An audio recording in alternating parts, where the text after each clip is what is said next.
फिर से वही सपना देखा? उसका कॉल आया था फिर से? हाँ, और वो भी ताऊ जी के सामने। सुभाष, कल सुबह तक मेहरा जी का ऑर्डर किसी भी हालत में भिजवाना है। जी भैया, लगभग सब कुछ अच्छे से तैयार है। और दीदी, पढ़ाई अच्छी चल रही है ना? जी पापा, कुछ दिन में एग्जाम्स हैं। रात के 10 बजे। अदिति, जा बेटा फोन उठा।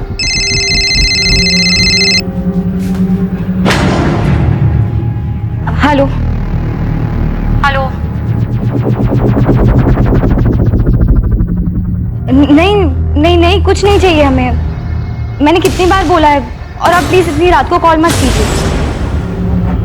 अदिति, 1 महीना हो गया है अब। हर बार नए नए लैंडलाइन नंबर से कॉल्स आ रही हैं। और कितने नंबर ब्लॉक करेगी यार तू? लेकिन सिया। लेकिन क्या अदिति, शक्ल देख अपनी, हवाइयां उड़ी हुई हैं, रात को चैन से सो तक नहीं पाती है। ऐसा कब तक चलेगा यार? किसी और से नहीं तो एटलीस्ट अपने पापा से तो शेयर कर। हाँ बिल्कुल, ताकि वो सीधा जाकर ताऊ जी को बता दे, और फिर मेरी पढ़ाई, कॉलेज सब बंद। तो ताई जी को ही बता देना। नहीं बता सकती यार सिया। ताई जी और पापा को कोई बात पता हो और वो ताऊ जी को जाकर ना बताएं, ऐसा हो ही नहीं सकता। घर पे एक सामान यहाँ से वहां नहीं होता उनकी मर्जी के बिना। तो समझ नहीं रही यार, ये कमीना कॉलर हो कौन सकता है? मैं बता रही हूँ अदिति, ये कॉलेज का ही कोई लड़का है। सॉरी। क्या यार प्रतीक, 4 आंखें दी उसके बाद भी देख के नहीं चल सकता? I am sorry Aditi. Siya, it's okay Prateek, चुप कर सिया। क्यों डांट रही थी बेचारे को? शेक्सपियर ने कहा है, we know what we are and know not what we may be. मतलब हम खुद को जानते तो हैं, मगर पहचानते नहीं। वक्त और हालात उसे उसकी पहचान देते हैं, क्योंकि हालात की आंधी इंसान के इस बनावटी मुखौटे को उठा देती और उसे खुद से रूबरू कराती। अरे क्लास का समय हो गया, बाकी का ड्रामा क्लास में। चले अदिति, तुमने अभी तक अपना असाइनमेंट सबमिट नहीं किया? सर वो तुमने आज तक कभी लेट सबमिशन नहीं किया और इस बार तुम 4 दिन लेट हो। क्या हुआ, कोई प्रॉब्लम है? हाँ सर, एक्चुअली प्रॉब्लम तो है। नहीं नहीं सर, कोई प्रॉब्लम नहीं है। मैं 2 दिन में अपना असाइनमेंट सबमिट कर दूंगी। आर यू श्योर कोई प्रॉब्लम नहीं है? नहीं सर, कोई प्रॉब्लम नहीं है। Sorry for the delay. Okay.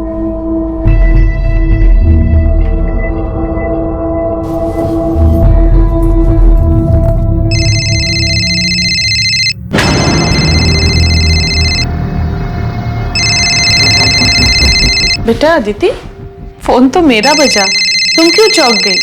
लाओ दो फोन। हेलो, हाँ पार्सल भिजवा दीजिए। हाँ हाँ ठीक है, चलेगा। बेटा अदिति, तो ठीक है ना? हाँ ताई जी, मुझे क्या होना था? तेरे ताऊजी और मैंने तेरी माँ से प्रॉमिस किया था, उन्हें वचन दिया था कि हम तेरा ख्याल रखेंगे। मैं तेरे साथ हमेशा हूं। बस 3 साल पहले इस घर में जो गलती हुई थी वो तुम मत दोहराना। नहीं ताई जी, मैं ऐसा कुछ नहीं करूंगी।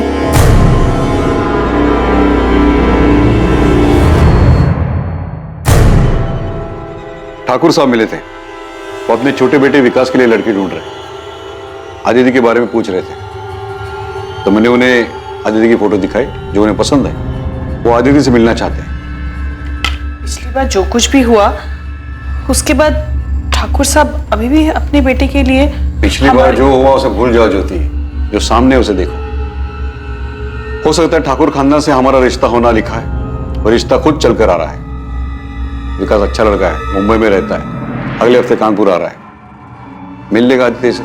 पर मेरी पढ़ाई, कॉलेज का आखिरी साल है। तो फिक्र मत कर बेटा, तेरे एग्जाम्स के बाद ही तेरी शादी करेंगे। हाँ, एग्जाम के बाद ही शादी होगी, लेकिन सगाई इसी महीने होगी। ठाकुर साहब अब ज्यादा रुकना नहीं चाहते और मैं भी उनकी बात से सहमत हूं।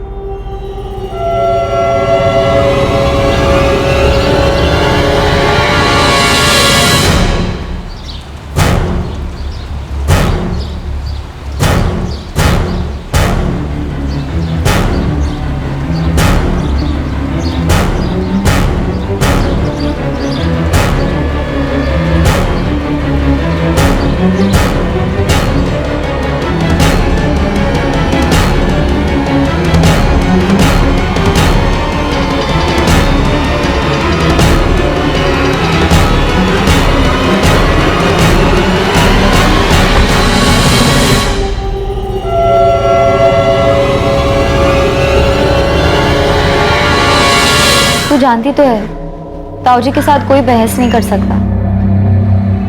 उन्होंने कहा है तो शादी होकर रहेगी। मैं तुम्हारी जगह होती तो भाग जाती। ये सब कहना आसान है, और वैसे भी किस्मत में जो लिखा है वो उससे कौन भाग सकता है। प्रतीक, यहाँ क्या कर रहे हो? सर वो नोटिस। ये नोटिस 1 महीना पुराना है, आप पढ़ रहे हो उसे? तो वो मैंने देखा नहीं था, चलता हूँ सर मैं।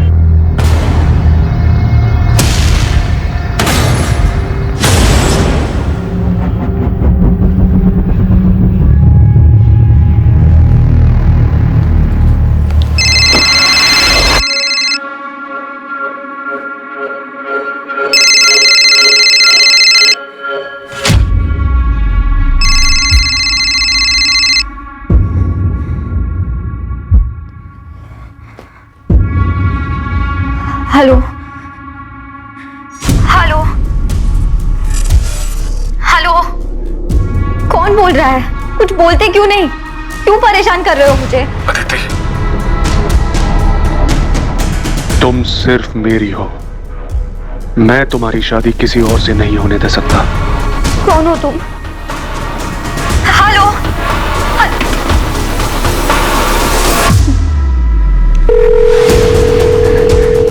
हेलो, हाँ अभी फिर से फोन आया था।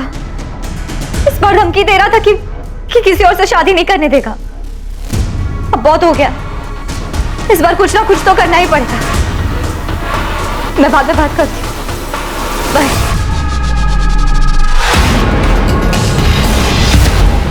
Horror is the removal of mask, यानी कि अक्सर हर मुखौटे के पीछे की सच्चाई डरावनी होती है। और यह बात काफी हद तक सच है, क्योंकि ज्यादातर लोगों की असल शख्सियत, उनकी मंशा, उनके ऊपरी चेहरे एक मुखौटे के पीछे छिपे रहते हैं। प्लैंक कॉल्स करना, किसी का पीछा करना, गुमनाम संदेशे भेजना, ये सभी अलग अलग तरीके हैं किसी को परेशान करने के, जिनका इस्तेमाल सिर्फ कायर लोग करते हैं, क्योंकि वो सबके सामने अपना असल चेहरा दिखाने से डरते हैं। 22 वर्षीय अदिति रावत भी पिछले 1 महीने से ऐसी ही परेशानी से गुजर रही थी, और काफी दिनों तक नजरअंदाज करने के बाद उस दिन अदिति ने आखिरकार मदद मांगने का फैसला किया। क्या समय रहते अदिति को मदद मिल पाएगी, या फिर उसने मदद मांगने में बहुत देर कर दी?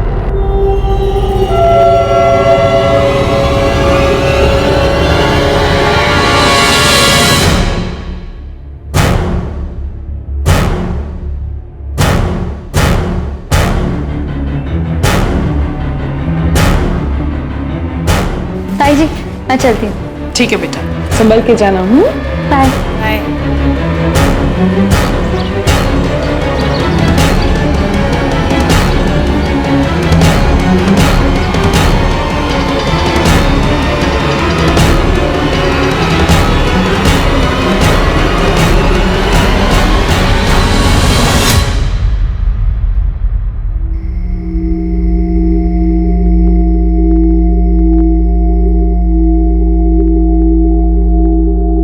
कॉलेज तो 5 बजे ही बंद हो गया था। पूरी कॉलोनी में देख के आ गया। पता नहीं ये अदिति कहाँ चली गई। भाभी, वो अदिति की सहेली है ना, सिया, उसका नंबर है क्या आपके पास? नहीं, मेरे पास तो नहीं है उसका नंबर। अरे वो कोई बच्ची नहीं है जो राह चलते खो जाए। शायद हमने उसे ज्यादा आजादी देकर कुछ गलती की है। ये आप कैसी बातें कर रहे हैं? मैं अदिति को अच्छे से जानती हूँ, वो ऐसा कुछ भी नहीं करेगी। 3 साल पहले भी हम सब लोग यही कह रहे थे। आप कहाँ की बात कहाँ लेके जा रहे हैं? हमारी बच्ची गायब है, उसे ढूंढने के बजाय आप पुरानी बातें लेके बैठ गए। मुझे लगता है हमें पुलिस के पास जाना चाहिए। सुभाष, इतने जल्दी में फैसला लेना ठीक नहीं है। सुबह तक रुकते, पुलिस के पास जाएंगे तो बात बढ़ेगी। पर भैया, सुबह तक हम पता नहीं सर अदिति कहाँ है, और उसका फोन भी ऑफ जा रहा है। अगर तुम्हें मिले तो बोलना मैंने बुलाया है। उसने अभी भी अपना असाइनमेंट सबमिट नहीं किया है। किसी के साथ किसी तरह के झगड़े का सवाल ही नहीं है। हम तो गारमेंट मैन्युफैक्चरर है, सीधा साधा कारोबार है। आप लोगों के पास अदिति के किसी दोस्त का नंबर कैसे नहीं? कभी जरूरत ही नहीं पड़ी सर। दरअसल मेरी बेटी बहुत सीधी सादी है, उसके कोई खास दोस्त भी नहीं है। बस पढ़ाई करती रहती है, घर से कॉलेज, कॉलेज से घर, इसके अलावा कहीं आना जाना नहीं होता। पर इस बार कहीं तो गई है वो। वैसे वो कॉलेज कैसे आते जाती थी? मतलब खुद की गाड़ी थी? नहीं सर, ऑटो से आती जाती थी।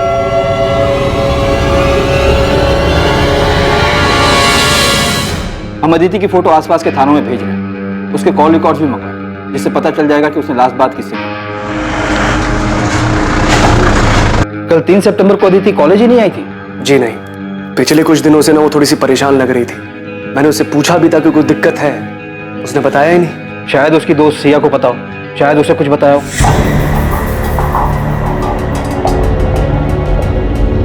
सिया, अदिति कल से मिसिंग है। अगर तुम इसके बारे में कुछ भी जानती हो तो बेझिझक होकर इंस्पेक्टर साहब को बताओ। सर, अदिति को पिछले 1 महीने से ब्लैंक कॉल्स आ रहे थे। क्या?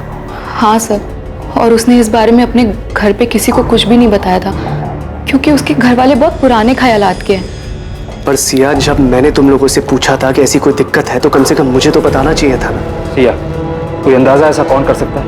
कॉलेज का कोई हो सकता है? हाँ सर, मुझे भी ऐसा ही लगता है। इनफैक्ट मैंने अदिति को कई बार बोला था कि कोई कॉलेज का ही होगा। तुम उसकी दोस्त हो, हमेशा उसके साथ रहती हो। कुछ तो नोटिस किया होगा तुमने कि अदिति को कोई लड़का लाइक करता हो, उसके आसपास घूमता हो। नहीं सर, अदिति ज्यादा लड़कों से बातचीत नहीं करती थी। इनफैक्ट वो किसी से भी ज्यादा बातचीत नहीं करती थी। विनीत जी, मुझे क्लास के सारे स्टूडेंट से बात करनी होगी, शायद उन्होंने कुछ देखा हो, और क्लास के सारे स्टूडेंट की नेम लिस्ट चाहिए होगी मुझे। जी। सिया, अदिति कॉलेज कैसे आती जाती? ऑटो में? वैसे तो ज्यादातर लोग ऑटो से ही आते जाते हैं, लेकिन मैंने अदिति को कई बार प्राइवेट टैक्सी करते हुए देखा है।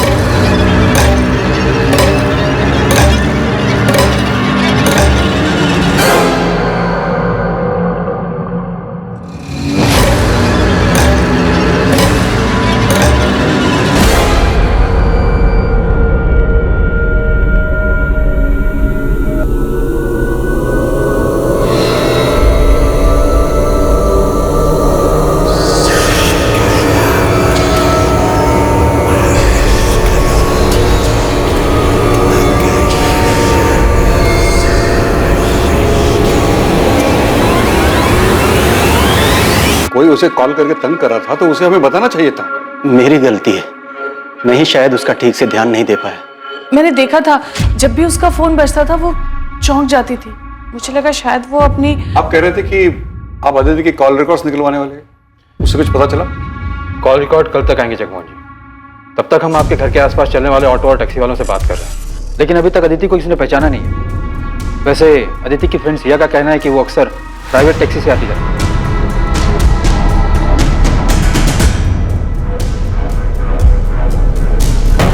अब वो टैक्सी से जाए ऑटो से क्या फर्क पड़ता है? फर्क पड़ता है, और इस बात से भी फर्क पड़ता है कि आप लोगों को उसके दोस्तों के बारे में कुछ पता नहीं, और ये भी नहीं पता कि वो कॉलेज कैसे आती जाती है।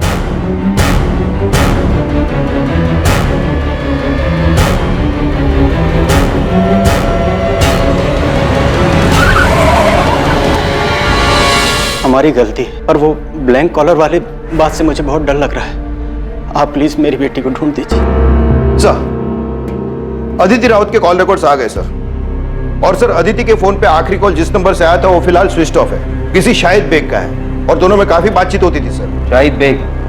लेकिन इस नाम का तो कोई स्टूडेंट अदिति की क्लास में नहीं है। और ये पिंक नंबर किसके? सर, ये 6-7 पीसीओ के नंबर है। इनसे अदिति को लगभग 20-30 सेकंड के कॉल्स आए हैं। पक्का इन्हीं पीसीओ से अदिति को ब्लैंक कॉल किया गया होगा, और शायद इन कॉल्स के डर से ही अदिति ने टैक्सी में आना जाना शुरू किया होगा सर। मुझे इन सारे पीसीओ के एड्रेस चाहिए, जल्द से जल्द।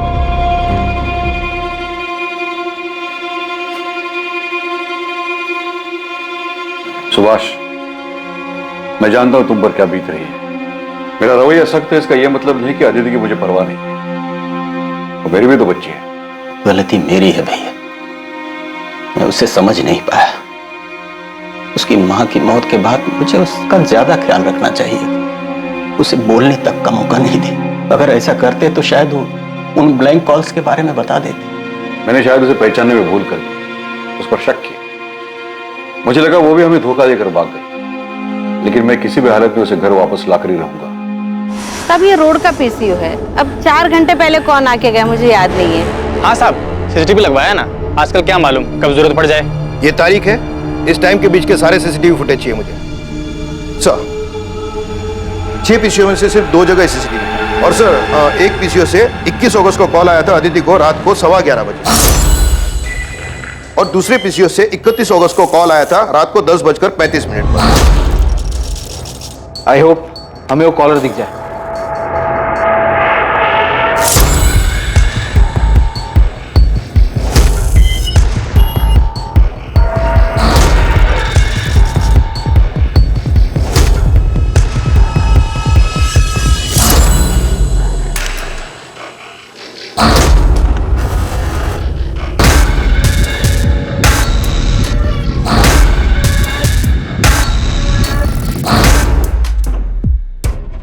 पूरे फुटेज में शक्ल तो नजर ही नहीं आ रही, सिर्फ पीठ नजर आ रहा है। काफी शातिर मालूम पड़ता है, कैप पहन कर आया था। जी सर। हाँ सर, मैं अभी आती हूँ। ध्यान से देखना सिया, चेहरा नहीं दिख रहा है और शायद बॉडी लैंग्वेज से तुम पहचान जाओ।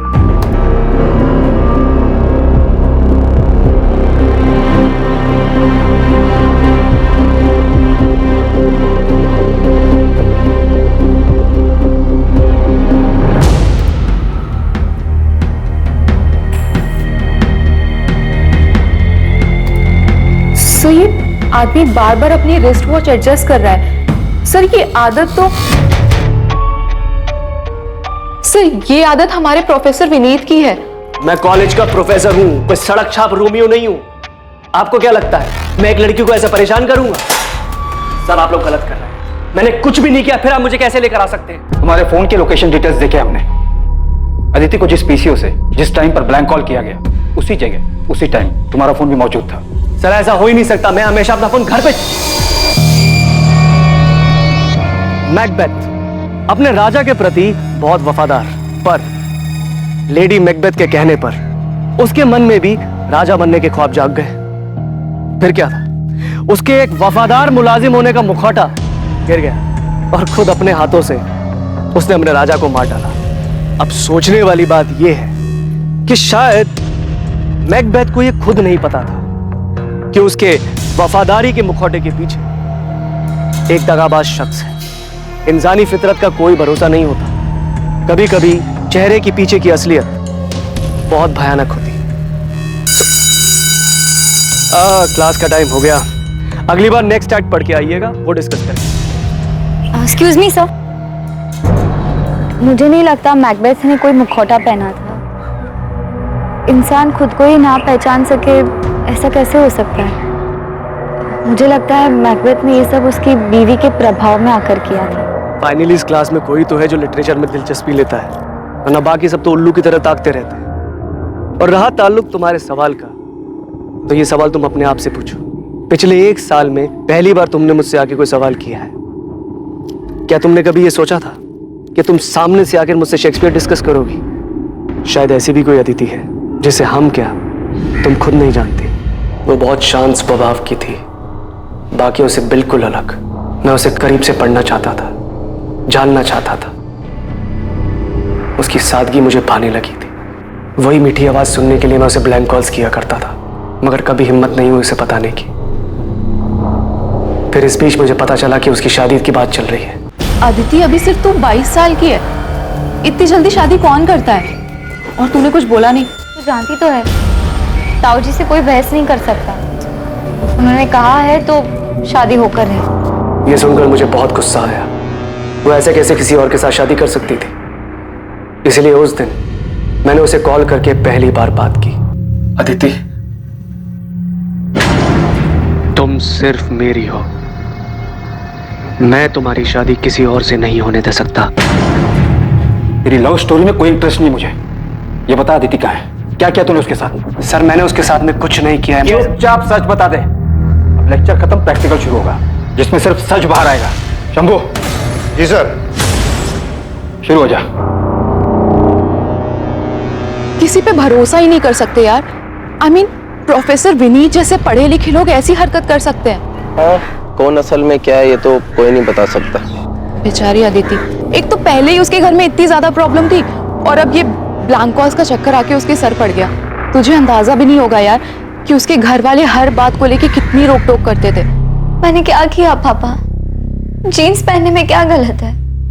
बाकी लड़कियां भी तो पहनती हैं। दुनिया अगर गलत करे तो इसका मतलब ये नहीं है कि उनकी देखा देखी हम भी गलत करें। तो जानती है ना ताऊ जी को, उन्हें ये सब पसंद नहीं है। और आपको पापा? मैं जानती हूँ पापा, नाम सिर्फ ताऊ जी का आता है पर आपकी सोच भी उनसे कुछ अलग नहीं है। ऐसी बात नहीं है बेटा, हम जिस समाज में रहते। पापा आप भी उन्हीं की तरह हैं, समाज की तरह, जो हर वक्त बस लड़कियों पर पाबंदियां लगाने के लिए और उन्हें हर बात के लिए जिम्मेदार ठहराने के लिए खड़े होते हैं। काश आज माँ जिंदा होती, वो ऐसा कभी नहीं होने देती। अदिति, सर अदिति को मैंने किडनैप नहीं किया है। या मुझे कहाँ लेके जा रहे हैं? मैं कोई क्रिमिनल नहीं हूँ। कोर्ट में पेशी है तेरी, हमने अर्जी दाखिल की तुझे रिमांड पर लेने के लिए। अब देखते हैं तू सच कैसे नहीं बोलता। 10 दिन हमारे साथ जेल में रहेगा ना तो सब उगल देगा। सर एक बात बहुत अजीब है, अदिति रोज एक प्राइवेट टैक्सी में आया जाया करती थी, और यही नहीं, रोज वो टैक्सी एक ही होती थी।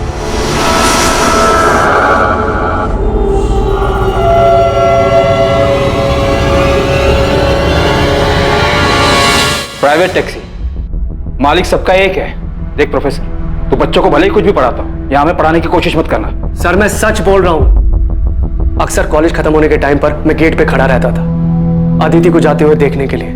तब मैंने कई बार देखा वो व्हाइट कलर की प्राइवेट टैक्सी में ही जाया करती थी। शायद मेरा ध्यान हमेशा अदिति पर था, इसलिए इस बात पर कभी ध्यान नहीं गया। काफी झूठ बोल रहा है प्रोफेसर, कहानियां सुनाने में माहिर है सर। एक लीड मिली है, चेक तो करना पड़ेगा। 4 दिन हो गए, अभी तक अदिति अपने घर वापस नहीं लौटी है। और वैसे भी प्रोफेसर विनीत के कॉल रिकॉर्ड साफ है। तुम खबरी आसिफ से बात करो, बोलो कि एक व्हाइट कलर की प्राइवेट टैक्सी है जिस पर मालिक सबका एक है लिखा हुआ है, उसके बारे में पता करें। जी सर। आसिफ को बोलना कि कॉलेज के आसपास पता करें, टैक्सी रोज वहीं जाती थी।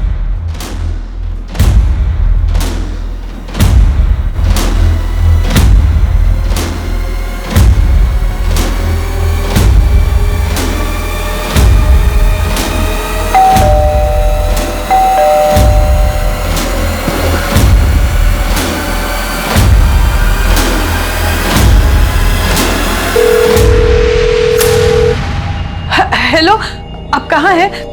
तुरंत घर आ जाइए। अरे लेकिन हुआ क्या है? जिसका डर था वही हुआ। हाँ, आप सवाल मत पूछिए, बस जल्दी घर आ जाइए। देखो मैं रास्ते में हूँ, गाड़ी में। तुम साफ साफ बोलो क्या हुआ है?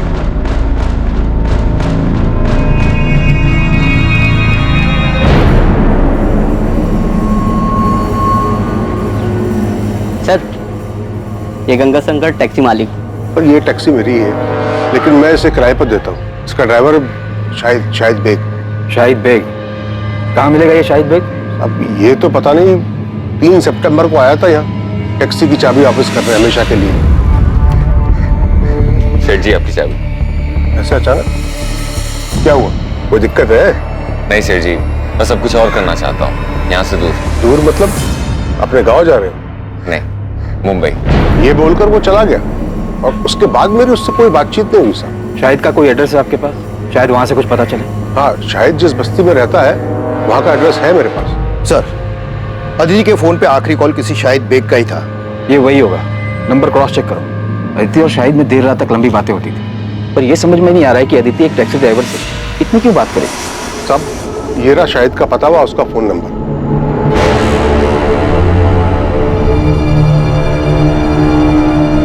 ये वही शाहिद बेग है।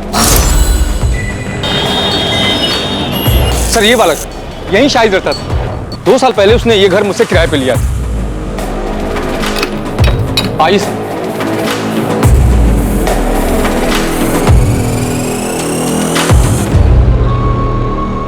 शाहिद ने कमरा कब खाली किया? 3 सितंबर को? हाँ साहब, उसी दिन किया था। कुछ बताया था उसने? कहाँ जा रहा है? जमुना भाई इस बार दुबई जा रहा हूँ किस्मत आजमाने। ये चल क्या रहा है शाहिद के दिमाग में? सबको अलग अलग जगह बताकर खुद गायब हो गया। अदिति हमेशा शाहिद की टैक्सी से आती जाती थी और शाहिद ने अपनी टैक्सी 3 सितंबर को वापस की, और उसी दिन से अदिति और शाहिद दोनों गायब हैं। ये महज इत्तेफाक तो नहीं हो सकता। सर यहाँ तो कुछ और ही खिचड़ी पक रही थी। ये शाहिद की पड़ोसन बता रही थी कि शाहिद के घर पे किसी लड़की का रेगुलर आना जाना था। हाँ साहब, ये तो वही लड़की है जो शाहिद के घर पे आती थी।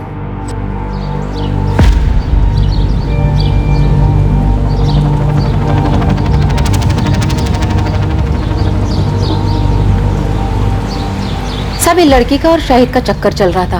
पर साहब एक बात बोलूं, ये दोनों साथ में बहुत खुश दिखते थे, और ये लड़की तो शाहिद को बहुत प्यार करती थी साहब। खुशी खुशी उसके घर का सारा काम कर लिया करती थी।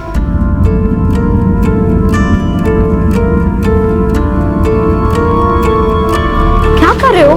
कोई देख लेगा तो? तो देखने दो। तुम यहाँ क्या कर रहे हो? बुखार है ना, आराम करना चाहिए। चलो अंदर चलो। अच्छे बड़े घर की लड़की, कॉलेज जाने वाली, अपनी उम्र से काफी बड़े टैक्सी वाले के प्यार में पड़ गई, और इतना ही नहीं, अपना घर छोड़कर उसके साथ भाग भी गई। कुछ ज्यादा फिल्मी नहीं हो गया ये? नहीं पीढ़ी है सर, फिल्मों से सीखते हैं इन लोग। और फिर इस अदिति के घर वाले तो काफी पुराने ख्यालात के। शाहिद के कॉल रिकॉर्ड्स निकलवाओ और ये सच भी हमें रावत फैमिली को बताना ही होगा। कॉल डिटेल से तो यही लगता है कि अदिति और शाहिद आपस में काफी लंबी लंबी बातें करते, और इतना ही नहीं, अदिति शाहिद के घर भी आ जाया करती। वहां के आस पड़ोस के लोगों ने अदिति को कई बार देखा, इसलिए हमें यकीन है कि अदिति और शाहिद एक दूसरे से प्यार करते थे और इसलिए भाग गए। शाहिद के गांव रायबरेली का एड्रेस मिला है, हम वहां जाकर पता करने की कोशिश। रहने दीजिए, आपकी मदद का बहुत बहुत धन्यवाद। अब उन्हें ढूंढने की कोई जरूरत नहीं है। अदिति खुद हमसे रिश्ता तोड़कर चली गई है। आप तकलीफ मत उठाइए, इस केस को क्लोज कर दीजिए। एक बार अदिति हमें मिल जाए उसके बाद तो ये केस हम क्लोज ही कर देंगे। हम लोगों ने फैसला कर लिया है, हमें उनसे कोई वास्ता रखना नहीं है और ना ही इस केस। जब आप लोग खुद अदिति को नहीं ढूंढना चाहते तो ये केस हम क्लोज कर देंगे।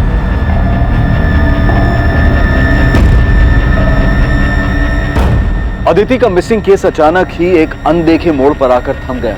अदिति ने अपने घर वालों को छोड़ने का फैसला लिया और बदले में उसके परिवार वालों ने अदिति के लिए भी वही फैसला लिया था, अदिति को छोड़ने। लेकिन सच इतना सरल नहीं था और कुछ ही दिनों बाद सामने आने वाली एक दुर्घटना का कोई भी अंदाजा नहीं लगा सकता था।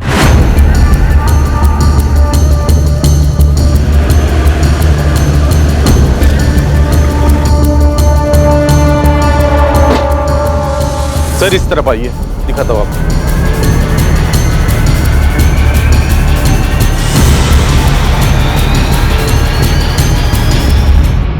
सर विक्टिम का गला घोटा गया है, कपड़े भी फटे हुए हैं, शायद रेप किया गया है और लाश को उस बोरी में लाया गया है। लड़की गांव की रहने वाली नहीं लगती। तो विक्टिम की फोटो दिल्ली, नोएडा और आसपास के थानों में भेजी, लेकिन अभी तक कोई रिस्पांस नहीं आया है। शायद विक्टिम यहाँ की हो ही नहीं। तो एक काम करो, हमारे सोशल मीडिया ग्रुप की हेल्प लो और विक्टिम की फोटोज उसमें भी सर्कुलेट करो।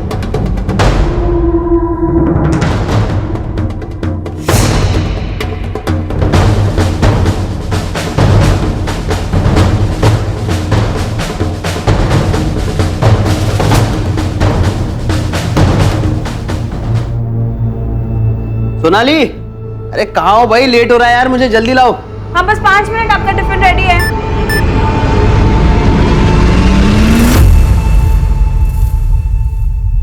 ए सोनाली, मेरा टिफिन रेडी हुआ कि नहीं? क्या हुआ?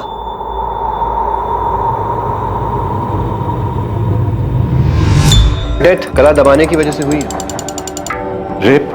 विक्टिम सेक्सुअली एक्टिव थी। अंदरूनी जांच के बाद ऐसा लगता है कि रेप नहीं हुआ है, लेकिन हाँ, हाथ में और पीठ पे जिस तरीके के खरोच के निशान है, उससे लगता है शायद जबरदस्ती करने की कोशिश जरूर की गई थी। और जब कोशिश में वो कामयाब नहीं हो पाया तो गुस्से में आकर उसने इसे मार डाला।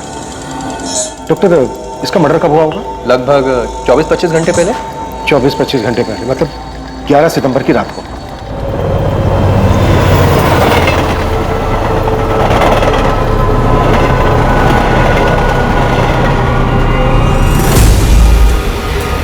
ऐसे नहीं, ऐसे बना, ठीक है? आजा। बस करो भी बतख जैसे मुंह बनाना। ये कपड़े पहन ले सोनाली, तेरे पापा आते ही होंगे। आप आओ, हमारे साथ फोटो खींचो। अरे मैं कहाँ? बैठो यहाँ बैठ। अरे मुझे नहीं आता ये सब। जी, हमारी फोटोज ही नहीं है साथ में। देखो सिर्फ आपको बस ऐसे करना। कैसे? ऐसे, ठीक है? आओ।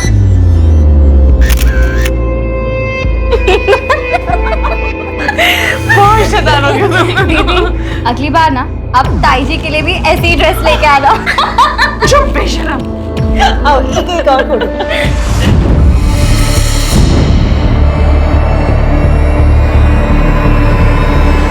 ये मेरे चाचा जी सुभाष रावत की बेटी है सर।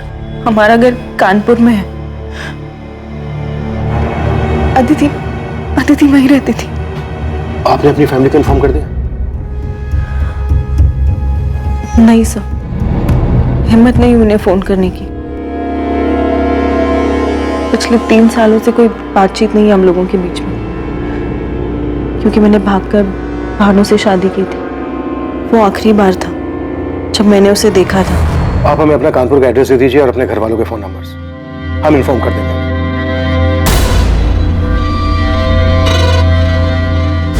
सुभाष, ये जमीन बहुत अच्छी जगह पर है। यहाँ हम बड़ा कारखाना बनवा सकते हैं, जहाँ कपड़े स्टोर करे जाएंगे, और ये हमारी फैक्ट्री से ज्यादा दूर भी नहीं है। सुभाष, बड़ा ध्यान कहाँ है? भैया वो नहीं, वो बस दिल पर अच्छे बुरे का बोझ मत रखो। हमने कुछ गलत नहीं किया है। जो भी कुछ हुआ है उसके लिए अदिति खुद जिम्मेदार है। इसके बारे में बात करना भी फिजूल है। जो हुआ उसे भूल जाए। सोनाली ने जो नंबर दिया था उस नंबर पर रिंग तो जा रही है पर कोई फोन उठा नहीं रहा है। असल मैंने कानपुर पुलिस स्टेशन के पीएसआई अजय माथुर जी से बात की। अदिति की मिसिंग कंप्लेंट वही हैंडल कर रहे थे। 4 सितंबर को मिसिंग कंप्लेंट फाइल की गई थी। हाँ, अदिति रावत, उसके मिसिंग कंप्लेंट की इन्वेस्टिगेशन मैंने ही की थी, अभी कुछ दिन पहले की बात है। हाँ, एक टैक्सी ड्राइवर था शाहिद बेग नाम का, अफेयर था दोनों का, उसी के साथ चली गई। हम उन दोनों को ढूंढने में आगे बढ़ ही रहे थे कि अदिति की फैमिली ने केस क्लोज करने के लिए बोल दिया। सुधा, तुम तुरंत कानपुर के लिए निकलो और अदिति की फैमिली से मिलो। तब तक हम यहाँ सोनाली से बात करके देखते हैं, शायद उसे शाहिद के बारे में कुछ पता हो। Okay sir.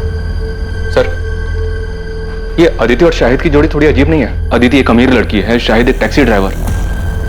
सोचने वाली बात यह है कि इन दोनों का मेल हुआ कैसे? आखिर अदिति को शाहिद से प्यार कैसे हुआ?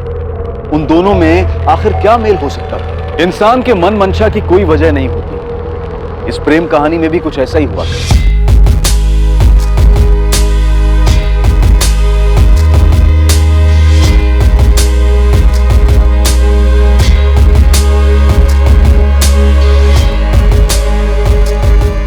आइए मैडम, बैठिए। नहीं, आप जाइए, मैं ऑटो ले लूंगी। मैडम, आप ऑटो का किराया दे देना।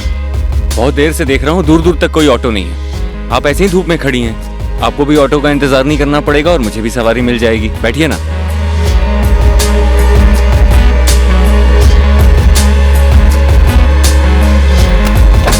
ये उनकी पहली मुलाकात थी। मतलब तुम अदिति के रेगुलर टच में? हाँ सर, अभी इसी साल हमारी बातचीत शुरू हुई थी। घर से भागने के बाद बड़ी हिम्मत करके मैंने उसे फ़ोन किया था। उसने घर पे किसी से नहीं बताया था कि हम लोगों के बीच में बात होती, क्योंकि मेरे पापा यानी अदिति के ताऊजी बहुत ज़्यादा स्ट्रिक्ट हैं सर, और कोई उनकी मर्जी के खिलाफ जाए ये उनको बिल्कुल पसंद नहीं था। सोनाली, तुमने लव मैरिज की थी, कोई गुनाह नहीं किया था। लेकिन सर, मेरी पापा की नज़रों में ये किसी गुनाह से कम नहीं है। अदिति एक पढ़े लिखे रईस परिवार से थी। ये समझ में नहीं आ रहा है कि वो एक टैक्सी वाले के प्यार में कैसे आ गई। सर, ये बात मुझे भी बहुत अजीब लगी थी। मैंने पूछा भी था उससे। सर, दीदी, शाहिद भी अक्सर यही कहता है कि रूप की रानी सड़कों के राजा की लव स्टोरी है हमारी। मुझे यकीन है कि हमारा मिलना लिखा था। और रही बात मजहब जात पात के भेद की, तो मैं ऐसी ओछी बातों में विश्वास नहीं रखती। मैं जात पात की बात नहीं कर रही हूँ अदिति। मैं लोगों के पढ़े लिखे होने के नजरिए, उनके इंटेलेक्चुअल लेवल की बात कर रही हूँ। तूने कहा था ना कि वो सिर्फ 5वीं क्लास तक पढ़ा है, तो उसे तो तेरी बात भी समझ नहीं आती होगी। तुम लोग बात क्या करते हो आपस में? बातें करने के लिए इंटेलेक्चुअल लेवल की नहीं, बस इंसान में थोड़ी सी दिलचस्पी दिखाना ही काफी होता है। कौन सी किताब पढ़ रही हैं मैडम जी? क्यों? इतने ध्यान से पढ़ रही हैं तो काफी अच्छी ही होगी। द ट्रेजेडी ऑफ अथेरो विद कनेक्शंस। अरे बाप रे, इतना बड़ा नाम! मैं तो ये नाम याद करने गया तो पूरा हफ्ता लग जाएगा।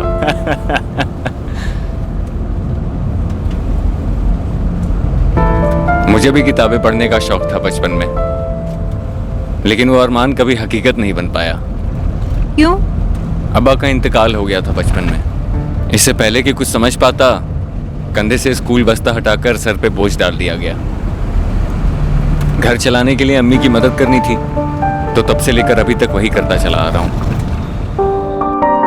मतलब उसने तुझे अपनी दुख भरी कहानी सुनाई और तेरा दिल पिघल गया? मैंने उस पर तरस खाकर उसे पसंद नहीं किया है, बल्कि उसके आने से मुझे पहली बार कोई ऐसा मिला जो बिना किसी मतलब के, बिना किसी उम्मीद के मुझ में दिलचस्पी दिखा रहा है, जो मुझे वक्त देना चाहता है, मुझे सुनना चाहता है। और दीदी, आपको पता है शाहिद बहुत ही जिंदा दिल इंसान है। ना कुछ हुआ है उसके साथ, मगर फिर भी हंसता रहता है और हमेशा मुझे हंसाने में लगा रहता है।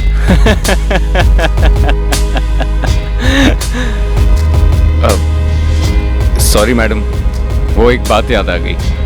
वो मेरी पड़ोसन है ना, उसको जब बुखार होता है ना तो वो बहुत खुश हो जाती है। पता है क्यों? उसे लगता है वो बहुत हॉट लग रही है।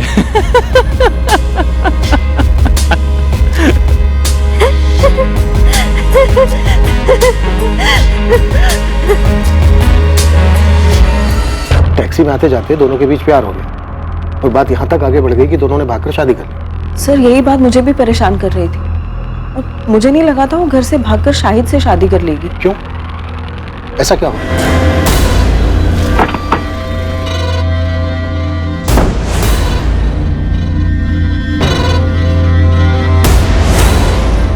वो टैक्सी वाले शायद ने मेरी अदिति को मार दिया।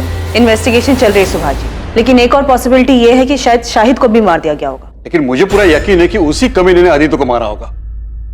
मैंने उसे तभी पहचान लिया था जब वो दोनों शादी करके यहाँ आए थे हमारे पास। क्या आप लोग पहले से जानते थे कि उन दोनों ने शादी कर ली थी? शाहिद पहले से शादीशुदा था, तो फिर अदिति उसके साथ भागी क्या? सर यही बात तो मुझे समझ नहीं आ रही है। अदिति ने कहा था कि शाहिद ने उसके साथ धोखा किया है। शाहिद ने मुझे धोखा दिया है दीदी, मैं उसके लिए सब कुछ छोड़ने को तैयार थी, उसने मुझे अंधेरे में रखा।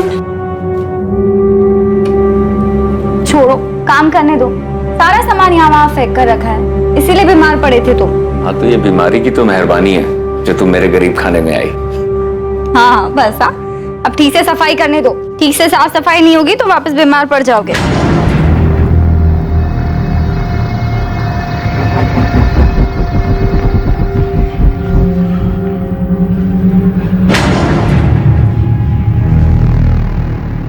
अदिति मेरी बात सुनो, जो तुम सोच रही हो ना वैसा बिल्कुल नहीं है। मुझे कुछ नहीं सुनना, मैंने पहली बार किसी पर भरोसा किया, दिल से सच्चा प्यार किया, और तुमने बदले में मुझे क्या दिया?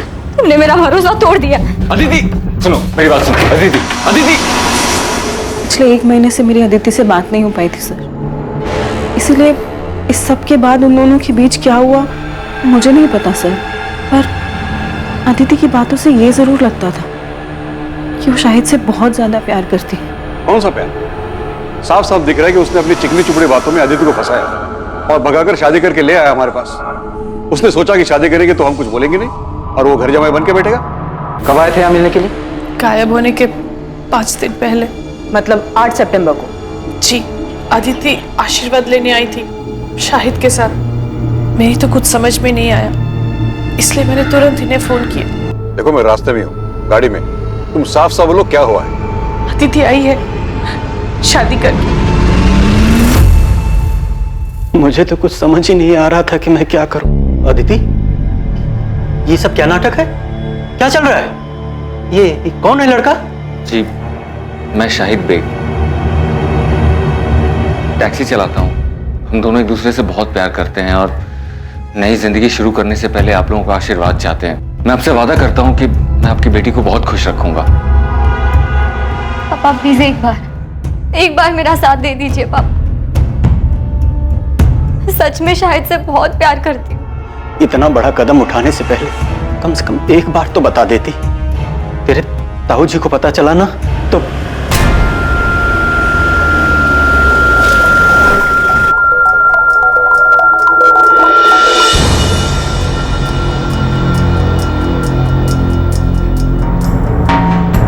सुभाष, इनसे कह दे यहां से चले जाए। मैं कहता हूं चले जाओ यहां से। हम समझ लेंगे कि तू भी सोनाली की तरह मर गई है हमारे लिए। लेकिन याद रखना, जो लोग बुजुर्गों का दिल दुखा के खुशियां ढूंढते हैं ना, जिंदगी उन्हें कभी खुश नहीं रखती। आपने तो हमें कुछ नहीं बताया, सीधे कहा कि केस क्लोज कर दो। हाँ तो और क्या कहते हैं? लेकिन शाहिद और अदिति तो एक दूसरे से प्यार करते थे ना, तो फिर शाहिद अदिति को क्यों मारेगा? अदिति अपने साथ अपने सारे गहने और कुछ कैश लेकर भागी थी, जिसका पता हमें कुछ दिनों बाद चला। गहनों की कीमत ही लगभग 10-15 लाख होगी। शाहिद को सिर्फ पैसे से मतलब था। उसने 10-15 लाख का मुनाफा देखा और मार दिया अदिति को। अदिति के घर वालों को शाहिद पे शक है, देखने से तो ऐसे ही लगता है। शाहिद पहले से शादीशुदा था, अदिति ने शाहिद से शादी की जिद की होगी तो शाहिद को मजबूरन अदिति से शादी करनी पड़ी। लेकिन सुधा, हम ये नहीं जानते कि खुद शाहिद सही सलामत है भी या नहीं। ऐसा ना हो कि उसकी लाश भी कहीं जंगल में ही कहीं पड़ी हो सकता है कि अदिति के परिवार वालों ने दोनों को मरवा दिया। आपको ऐसा क्यों लगता है सर? ऐसा हमें नहीं, अदिति के ताऊ जगमोहन की सगी बेटी सोनाली को लगता है, क्योंकि उसके साथ भी कुछ ऐसा ही हुआ था। सर, जब मैं और सोनाली घर से भागे थे तब इनके पापा ने हमारे पीछे गुंडे भी भिजवाए थे। गुंडे? यस सर, वो तो हमारी किस्मत अच्छी थी कि हम उनके हाथ में नहीं आए और हम शहर से बाहर भाग गए। सोनाली, तुम्हें सच में ऐसा लगता है कि तुम्हारे पापा अदिति को चोट पहुंचा सकते हैं? यकीन से तो नहीं कह सकती हूँ, लेकिन कल को अगर ऐसी कोई बात सामने आती है तो मुझे हैरानी नहीं होगी सर। और इतना बता सकती हूँ सर कि खानदान की इज्जत और खानदान के बच्चों के बीच अगर किसी दिन किसी मोड़ पे मेरे पापा को किसी एक चीज को चुनना होगा तो वो आंख बंद करके खानदान की इज्जत को ही चुनेंगे सर।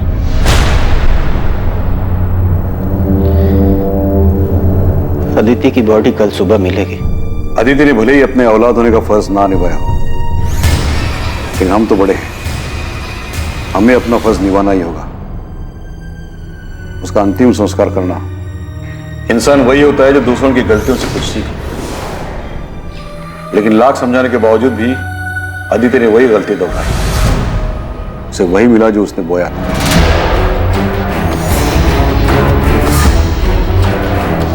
अब आप उसे क्यों कोस रहे हैं? वो तो जिंदा भी नहीं है। जिंदा नहीं है क्योंकि उसने परिवार और इज्जत को छोड़कर एक मक्कार का हाथ थामा था। शरीर की गलती थी, उसको सजा मिल गई, लेकिन आत्मा को मुक्ति मिलना बहुत जरूरी है। इसलिए उसका दाह संस्कार करके हमें अपना फर्ज निभाना है।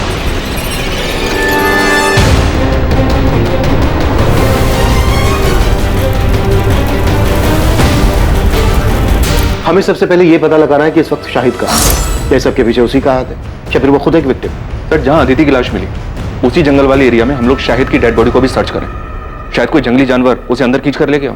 अगर खुद शाहिद मर चुका है तो फिर साफ साफ ये ऑनर किलिंग का केस बनता है, और ये काम अदिति के ताऊ जगमोहन और उसके पिता सुभाष का हो सकता है। शक इसलिए भी हो रहा है क्योंकि जगमोहन की बेटी सोनाली को भी अपने पिता पर भरोसा नहीं है। वैसे इन लोगों के अलावा और किसका काम हो सकता है? प्रोफेसर विनीत, कानपुर के पीएसआई अजय माथुर बता रहे थे इस प्रोफेसर के बारे में। फाइनली इस क्लास में कोई तो है जो लिटरेचर में दिलचस्पी लेता है, वरना बाकी सब तो उल्लू की तरह ताकते रहे। अदिति से एक तरफा प्यार किया करता था, ब्लैंक कॉल भी किया करता था, यहाँ तक कि उसने धमकी भी दी थी अदिति को किसी और से शादी ना करने की। और जब कॉलेज वालों को इसके बारे में पता चला तो उसे कॉलेज से निकाल दिया गया। इस वक्त कहाँ है विनीत? माथुर साहब बता रहे थे कि कॉलेज से निकाले जाने के बाद वो अपने घर में ही बंद। क्या करता बेचारा ओथेलो? प्यार में जलन होना स्वाभाविक है। वो अपने प्यार को किसी और के साथ नहीं देख सकता था, इसीलिए उसने खुद उसको।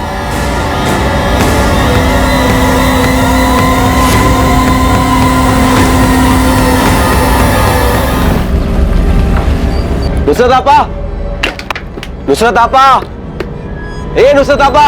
ए असलम, सारी तमीज तहजीब घर भूल कर आया है क्या? न दुआ न सलाम। सासू में तेरी बहन की। तो आपके शाहिद ने जो हरकत की उसके बाद भी आप क्या करने गई? और ना कभी जाएगी। तू कर क्या रहा है यहाँ? आपा को घर ले जाने आया हूँ। कोशिश करके तो देख। असलम, तुम यहाँ? चले आपा, तेरा शौहर अभी घर नहीं आने वाला है। चल अपना सामान बांध और घर चल मेरे साथ। मैं कह रहा हूँ ना, चल। नुसरत, अंदर जा। ए आपा। असलम, एक बात कान खोल के सुन ले, ये घर नुसरत का है और वो यहाँ से कहीं नहीं जाएगी। और दोबारा मेरे घर के दरवाजे पे आकर इस तरह चिल्लाया ना तो समझ लेना, ये सरोटा सिर्फ सुपारी नहीं, जबान भी काट सकता है।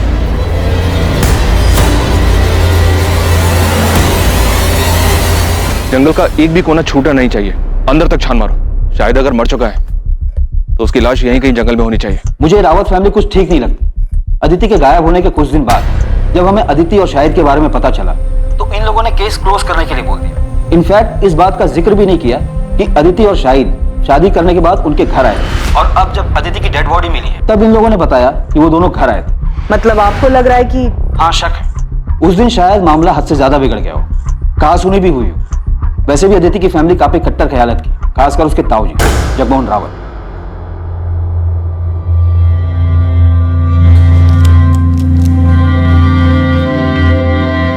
मैं जरा बाहर से हो क्या था, कुछ काम है। तुम सुभाष को देखते रहे, अब भी दिल पर बोझ लेकर बैठे। लेकिन इसमें उनकी क्या गलती थी? वो खुद को क्यों दोष दे रहे? ज्योति, रिश्ते का गला घोटना इतना आसान नहीं है, फिर चाहे तुम्हारे पीठ में कोई चुराई क्यों ना घोंप दे। सर, माथुर सर ने शाहिद के रायबरेली वाले घर का एड्रेस भेजा है। उदित, तुम तुरंत रायबरेली के लिए निकलो, और अगर ये सारा काम शाहिद का क्या कराया है और वो रायबरेली में कहीं छुपा हुआ है तो पहले से ही चौकन्ना होगा। और अगर उसे तनिक भी भनक लग गई तुम्हारे रायबरेली जाने के बारे में तो वहां से निकल सकता है, और हम ये चांस बिल्कुल नहीं ले सकते। सो बी केयरफुल। मैं लोकल पुलिस से बात करता हूं।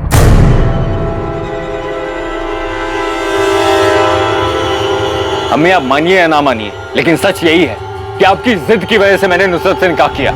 हमारे बीच में प्यार जैसा कुछ था ही नहीं, तो ऐसे निकाह का क्या फायदा जहाँ दो इंसान खुशी ना हो। बस नुसरत के खिलाफ मैं कुछ नहीं सुनूंगी।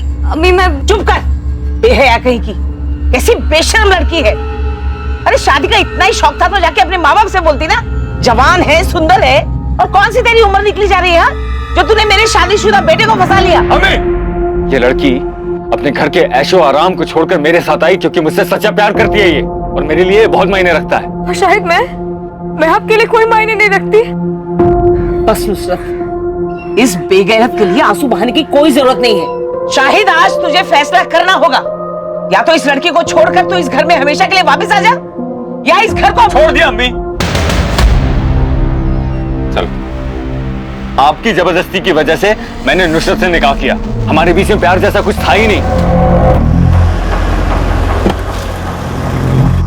Welcome to Kanpur sir. Professor Vineet को हमने उठा लिया है। वो यहाँ फिलहाल लॉकअप में बंद है, लेकिन इज्जत और नौकरी जाने के बाद भी इसकी सनक बरकरार है। चलो देखते हैं शेक्सपियर के अलावा और कौन सा ड्रामा रचने की फ्राक में। एक कप और मिलेगी? लंच में मिलेगा, लेकिन उससे पहले तुम्हें हमारे सवालों के जवाब देने होंगे। वैसे आप कौन हैं? Inspector Abhijeet Sharma, Noida police. अदिति की डेड बॉडी आपको मिली थी? हाँ। क्या लगता है आपको, अदिति को उसी टैक्सी ड्राइवर ने मारा है जिसके साथ वो आती जाती थी? केस को काफी क्लोजली फॉलो कर रहे हो। जिसकी वजह से मेरा सब कुछ खत्म हो गया, उसे एंड तक फॉलो करना तो बनता है ना। वैसे पता है, अब सोचता हूं ना तो महसूस कर पाता हूं कैसा लगा होगा ओथेलो को सब कुछ खोने के बाद। फिर तो तुम्हें यह भी पता होगा ओथेलो का सब कुछ खोने का रीजन वो खुद था। जिद और इनसिक्योरिटी में आकर खुद उसने अपने प्यार को मार डाला था। वाह सर, आपने ओथेलो पढ़ा है? अच्छा ये बताइए, आपका सबसे पसंदीदा कैरेक्टर कौन सा है? अपना ये ड्रामा बंद कर दे प्रोफेसर, ये पुलिस स्टेशन है, कोई स्टेज नहीं। All world is a stage, all men and women are mainly plays. ये पूरी दुनिया एक रंगमंच है और हम सब इसकी कठपुतली है। कोई मरता नहीं, कोई मारता भी नहीं है। बस जब जिसकी जरूरत खत्म हो जाती है उसे इस रंगमंच से अलविदा लेना पड़ता है। अदिति शाहिद से प्यार करती थी, भाग गई थी उसके साथ। ये जानने के बाद अपनी जिंदगी में तुम्हें उसकी जरूरत तो रही नहीं होगी, तो क्या तुमने उन दोनों की जिंदगी को रंगमंच से अलविदा कर दिया? शाहिद उस लड़की अदिति को लेकर यहाँ आया था, लेकिन मैंने उन्हें दरवाजे से लौटा दिया, घर के अंदर भी नहीं लिया। उसके बाद दोनों कहाँ गए मुझे नहीं पता। ये कौन है? ये असलम है, नुसरत का भाई। ठीक है, फिर भी हमें आपके घर की तलाशी लेनी होगी। देखिए साहब, शाहिद घर पर नहीं और पूरा गांव जानता है कि रुखसार कभी झूठ नहीं बोलती। उसके बाद भी अगर आपको अंदर जाना है तो वारंट लाइए। देखिए रुखसार जी, मामला बहुत संगीन है। नोएडा के जंगल में अदिति की लाश मिली हमें। सिर्फ अदिति की लाश मिली, शाहिद की नहीं? क्यों, मिलनी चाहिए थी।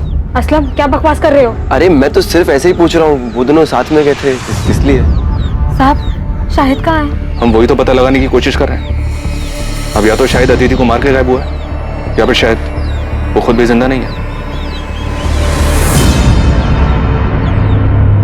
अदिति की शादी की बात सुनकर धमकी दी थी तुमने उसे कि वो सिर्फ तुम्हारी है, लेकिन फिर जब तुम्हें पता चला कि अदिति पहले से ही एक मामूली से टैक्सी ड्राइवर शाहिद से शादी कर चुकी है, तो बहुत गुस्सा आया होगा तुम्हें, बहुत चोट पहुंची हो, क्योंकि एक मामूली सा टैक्सी ड्राइवर तुम्हारी जगह जो ले चुका था।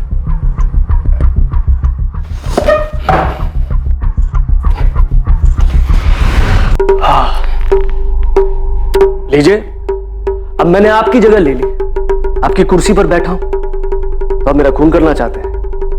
नहीं ना, क्योंकि आप जानते हैं कि मेरे यहां बैठने से आपकी वैल्यू और आपकी पोजीशन में कोई फर्क ही नहीं पड़ता। ठीक उसी तरह चाहे मुझे अच्छा लगा या नहीं लगा, सच यही था कि अदिति उस टैक्सी ड्राइवर से प्यार करती थी। मेरे जोर जबरदस्ती करने के बाद भी उसके मन में उस टैक्सी ड्राइवर के लिए जो प्यार था उसमें कोई फर्क ही नहीं पड़ता।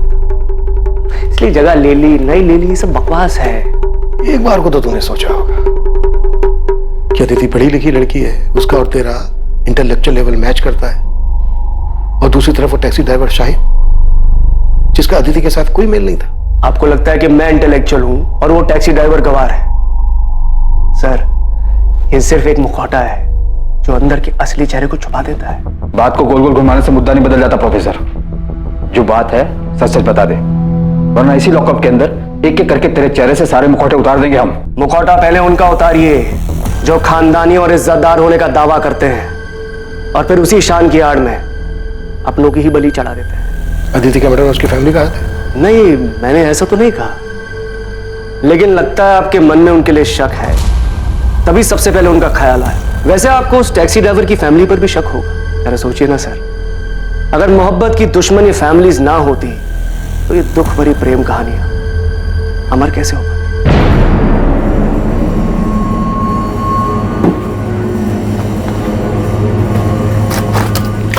सुनिए, खाना लग गया है। हाँ। इतने पैसे? वो ऑफिस में एक एम्प्लॉय की माँ हॉस्पिटल में एडमिट है, उसकी मदद के लिए।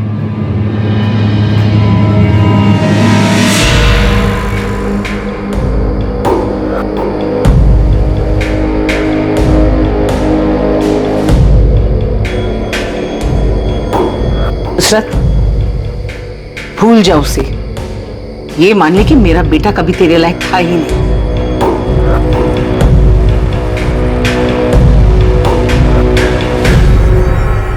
साहब, मेरा भाई असलम दिल का बहुत अच्छा है, उसने कभी किसी का बुरा नहीं चाहा, लेकिन शाहिद की दूसरी निकाह की बात सुनकर वो बहुत गुस्सा हुआ था। शायद इतने गुस्से में मैंने उसे पहले कभी नहीं देखा। आपा, मैं बता दे रहा हूँ, मैं उसे नहीं छोड़ूंगा। तूने मुझे फोन क्यों नहीं किया जब वो यहाँ आया था? और वो कहाँ गया, कुछ बोल के गया है? नहीं। शायद वापस से कानपुर गया होगा, वहां का पता है मेरे पास। अभी जाके मालूम करता हूँ और उसका ऐसा बुरा हाल करूंगा, उसको और उस बेगैरत लड़की दोनों को तुझे धोखा देने की ऐसी सजा दूंगा ना आपा, तू देख। असलम, ये क्या कह रहे हो तुम? तुम ऐसा कुछ नहीं करोगे। अरे छोड़ आपा। असलम, वादा करूंगी तुम शाहिद को कुछ नहीं करोगे। असलम, मैंने अपने भाई को गुस्से में आपा खोते हुए पहले भी देखा है। शाहिद पे तो वो बहुत ज्यादा गुस्सा था, यहाँ तक कि उसे सबक सिखाने के लिए वो कानपुर भी गया था। सर, शाहिद के कॉल रिकॉर्ड्स और फोन लोकेशन स्कैन किए। 8 सितंबर के बाद से उसका फोन स्विच ऑफ आ रहा था, लेकिन अजीब बात यह है कि 12 सितंबर की सुबह उसका फोन फिर से स्विच ऑन किया गया, जिसकी फोन लोकेशन नोएडा की थी, और उसके बाद चंद मिनटों बाद ही उसका फोन फिर से स्विच ऑफ किया गया। उसके बाद से अभी भी ऑफ आ रहा है।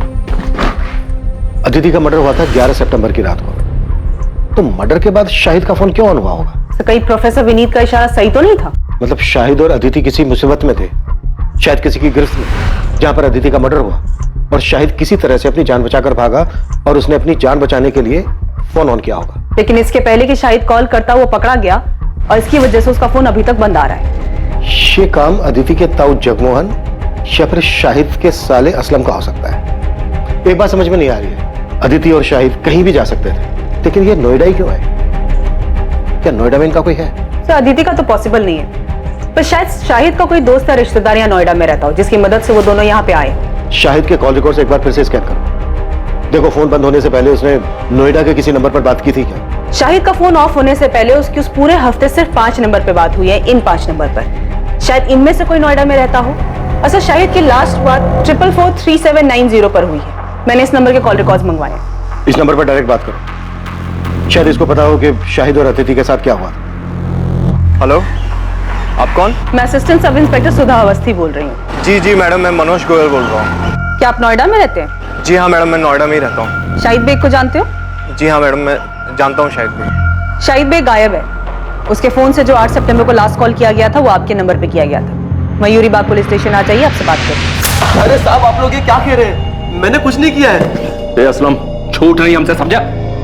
हमें पता है कि तुझे अपने जीजा पर बहुत गुस्सा था, और तू अपने जीजा को और उसकी दूसरी पत्नी अदिति को सबक सिखाना चाहता था, और तुम दोनों के पीछे कानपुर भी गया था। हाँ साहब, मैं कानपुर गया था क्योंकि उस कमीने ने मेरी आपा को धोखा दिया था, लेकिन साहब जब मैं उसके घर पहुंचा तो वहां ताला लगा हुआ था। साहब मुझे वहां कोई नहीं मिला, तो मैं रायबरेली वापस लौट आया। और साहब अगर मुझे वो शाहिद मिल भी जाता तो मैं उसे 2 हाथ मारकर छोड़ देता, उसकी जान थोड़ी ना लेता। आखिर मेरी आपा का पति है वो, उसको मारकर मैं अपनी आपा को बेवा नहीं कर सकता था साहब। मैं तो सिर्फ उसे सबक सिखाने के लिए, डराने धमकाने के लिए गया था, ताकि वो उस लड़की को छोड़कर मेरी आपा के पास वापस आ जाए। मान लिया कि तू अपनी बहन के पति को नहीं मार सकता था, पर तू अपनी बहन के सौतन को मार के अपनी बहन के घर को दोबारा तो बसा सकता था ना? साहब मैंने किसी को नहीं मारा है साहब। अच्छा, तो तू 10 से 12 सितंबर के बीच नोएडा में नहीं था? नहीं साहब, मैं यही रायबरेली था, बस कानपुर गया था और वहां से आने के बाद कहीं नहीं गया। तेरे कॉल रिकॉर्ड्स मंगवाए हमने, समझा? अगर पता चला ना कि तूने झूठ बोला हमसे, तो कानपुर तो क्या, तो इस थाने के बाहर 4 कदम चलने लायक नहीं बचेगा, समझा? पुलिस अलग अलग दिशाओं में हाथ पैर मार रही थी, लेकिन इस केस की तहकीकात ने अब तक कोई दिशा नहीं पकड़ी थी। किसी भी संदिग्ध के खिलाफ कोई पुख्ता सबूत नहीं मिल रहा था और दूसरी तरफ शाहिद के बारे में भी कोई खबर नहीं मिल पाई थी। लेकिन अब जो खबर सामने आने वाली थी, उससे इस केस का रुख बदलने वाला था।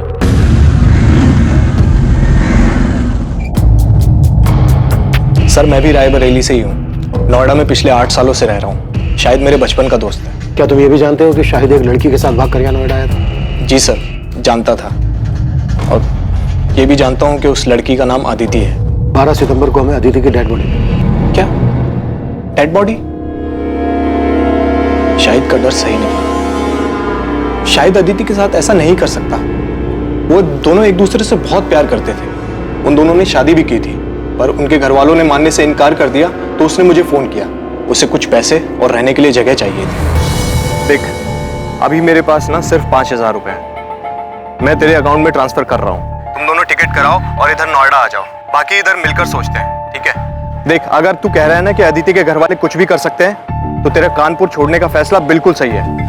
मैं अदिति को कुछ नहीं होने दे सकता। मैं बस जल्दी से नोएडा की ट्रेन पकड़ के आ रहा हूँ। अब हमें कानपुर या रायबरेली में रहने में डर लग रहा है। सर, शाहिद मेरे पास यहाँ नोएडा आ गया था। तो 2 दिन शाहिद यहाँ नोएडा में तुम्हारे पास तुम्हारे घर पे रुका था? हाँ सर, मैंने इंतजाम किया था। वैसे मैं एक छोटा मोटा स्टेट एजेंट हूँ सर। सेक्टर 49 में एक फ्लैट मेरे पास खाली पड़ा था। उसकी चाबी मेरे पास ही थी। वो फ्लैट मुझे किराए पे चढ़ा, तो मैंने शाहिद और अदिति को वहां रहने दिया।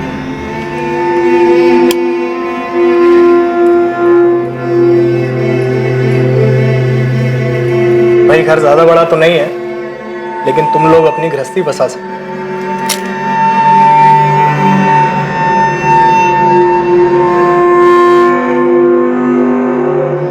घर बड़ा नहीं, इंसान का दिल बड़ा होना चाहिए, जैसे कि आपका है। Thank you so much Manoj भैया। ये बात शायद 8 सितंबर की होगी। वो दोनों बहुत खुश थे।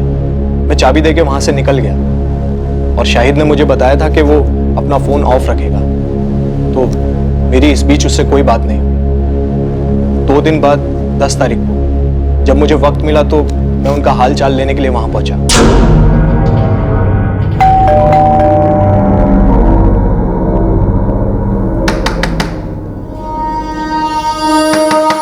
जब काफी देर तक दरवाजा पीटने के बाद भी उन्होंने कोई जवाब नहीं दिया, तो मुझे थोड़ा अजीब लगा। मेरे पास फ्लैट की डुप्लीकेट चाबी थी, जिससे मैंने फाइनली दरवाजा खोला।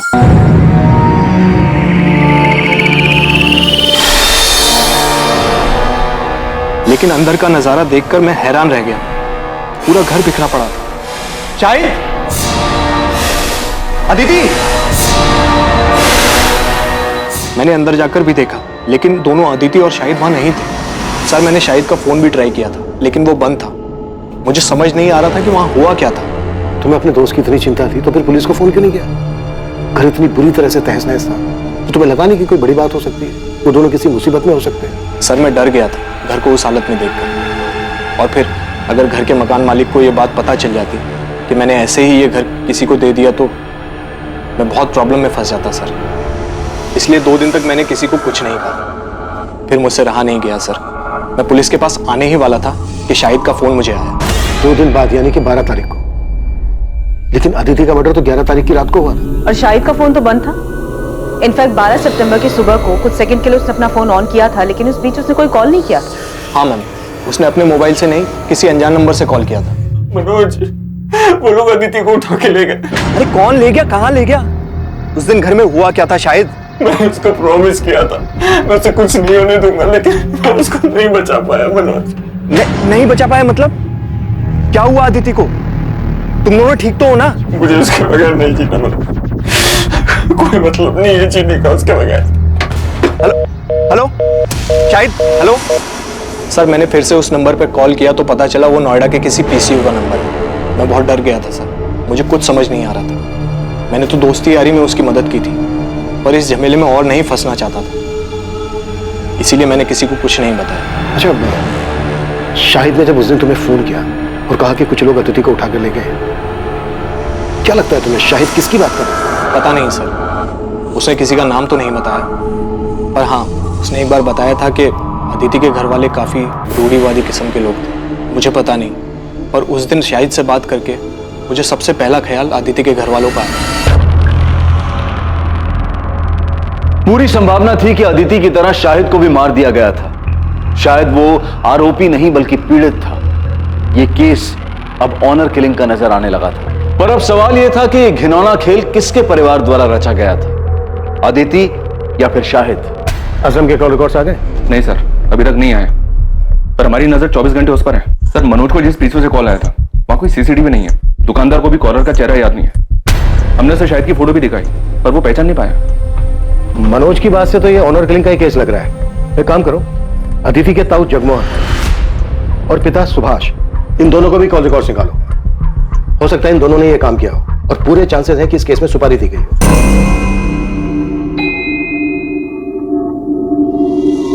कहीं जा रही हो? हाँ, वो थोड़ा बाजार जा रही थी, सामान लाना था। अरे तो ड्राइवर को बोल देती, वो लेके आता। अरे नहीं, यही पास के बाजार ही जा रही हूँ, पैदल चली जाऊंगी, इसी बहाने थोड़ा चलना हो जाएगा। चलती हूँ।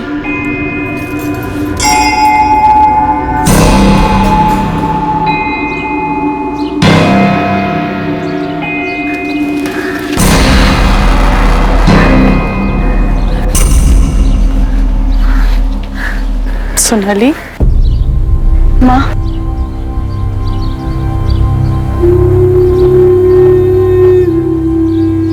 सोनाली, तुझे ये जगह याद है? तुझे और अदिति को ये जगह बहुत पसंद थी। तू तो दूसरे बच्चों के साथ खेलती थी, लेकिन अदिति चुपचाप एक जगह बैठकर किताब पढ़ा करती थी।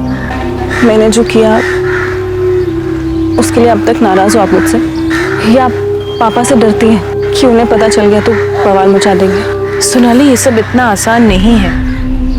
हम जिस समाज में रहते हैं, बस इसी समाज की वजह से आज तुम्हारी दोनों बेटियां तुमसे अलग हैं, और पापा की इस रूढ़िवादी सोच की वजह से ना आज अपनी एक बेटी को हमेशा हमेशा के लिए खो चुकी हैं आप।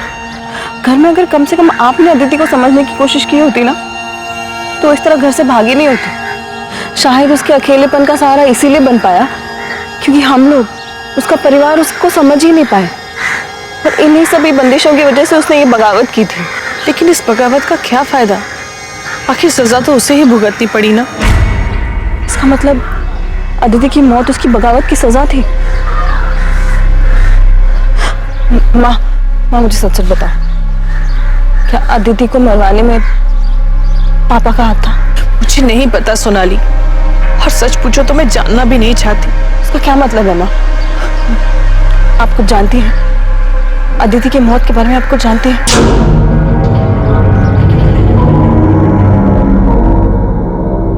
सुभाष, संभालो अपने आप को। अरे जिसने एक पल में बिना सोचे हम सबको पराया बना दिया, अपने नाम और परिवार की इज्जत के बारे में तक नहीं सोचा, उसके बारे में भूल जाना ही अच्छा है।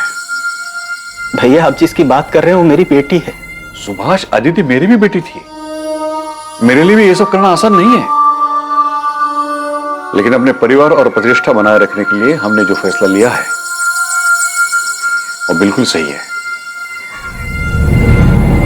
जब से अदिति की लाश देखी है, तब से घूम फिर कर ये बात मेरे मन में आके अटक जाती है। फिर लगता है कि नहीं, वो ऐसा कुछ नहीं कर सकते, लेकिन उनकी बातें याद आ जाती हैं, और फिर लगता है कि इन सब के पीछे इन्हीं का हाथ है।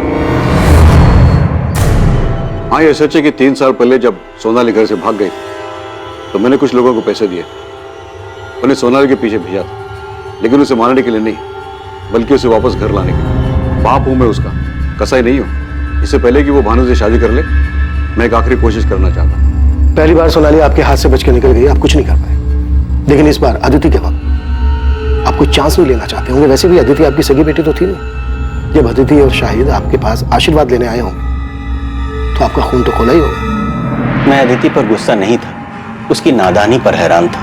बुरा तो इस बात का लग रहा था कि मैं अपनी बेटी को समझ ही नहीं पाया। शायद इसीलिए उसने मुझसे बिना पूछे इतना बड़ा कदम उठाया, इतनी बड़ी गलती कर दी। तो मतलब आप ये मानते हैं कि अदिति ने जो किया वो गलत था? हाँ बिल्कुल गलत था, और आज जो उसकी हालत हुई है वो उसी गलती का नतीजा है। तो आप ये मानते हैं जगमोहन जी कि अदिति की मौत उसकी गलती की वजह से हुई? तो जाहिर सी बात है इस बात पर आपको खुशी हुई हो। ये कैसा बेहुदा सवाल है इंस्पेक्टर? अदिति मेरी भी बच्ची थी, मुझे जिंदगी भर उसे खोने का दुख रहेगा। और पछतावा? हाँ, वो भी है कि मैं अपनी बेटी को समझ नहीं पाया। बाप होने के बावजूद अपनी बेटी को बचा नहीं सका। भैया का तो नहीं जानता, पर मैं अपनी बेटी को कभी कोई नुकसान नहीं पहुंचाऊंगा। हर मुजरिम शुरुआत में अक्सर यही राग अलापता है जगमोहन जी। ठीक है, इसके आगे मैं कुछ नहीं बोलूंगा। आप जो सोच रहे हैं उसे साबित करके दिखाइए।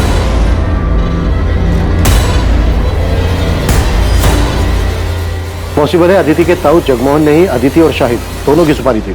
बड़े लोग हैं सर, इतना तो पक्का है कि खुद के हाथ गंदे नहीं किए होंगे। जिसे सोनाली के वक्त गुंडे भेजे थे, शायद इस बार भी किसी को सुपारी दी हो। खबरी नेटवर्क को एक्टिव करते हैं, नोएडा और कानपुर, इन दोनों जगह के हिस्ट्री शीटर्स को स्कैन करने के लिए बोलते हैं। अगर इन दोनों में से किसी भी जगह से सुपारी निकली होगी तो पता चल जाएगा।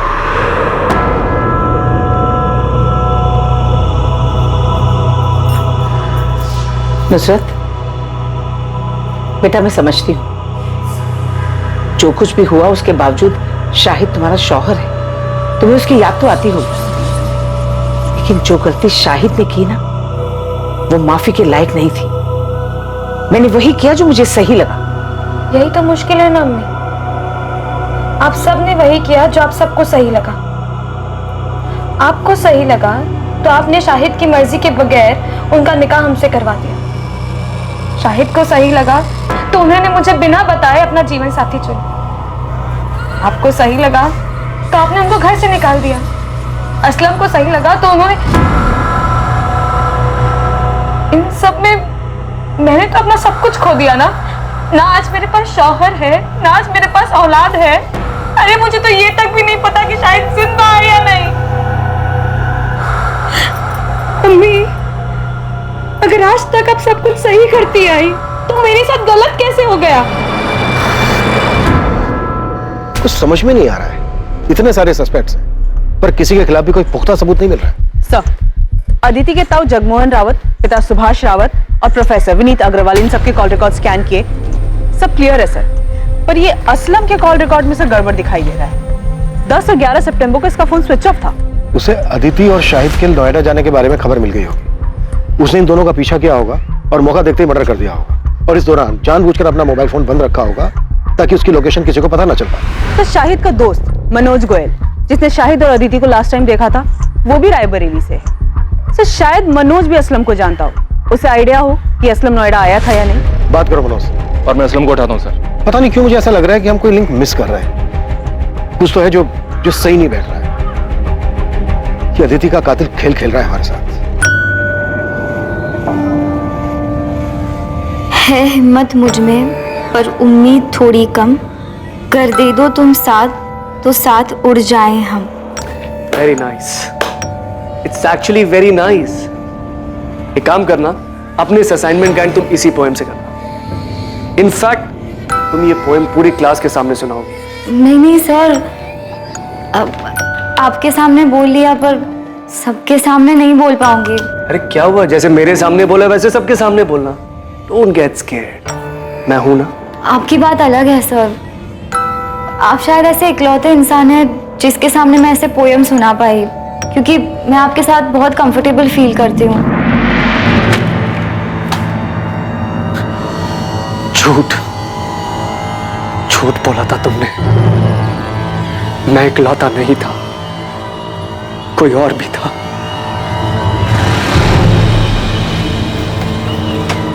आ गया? जमानत मिली या जेल की दीवार फांद के आया है?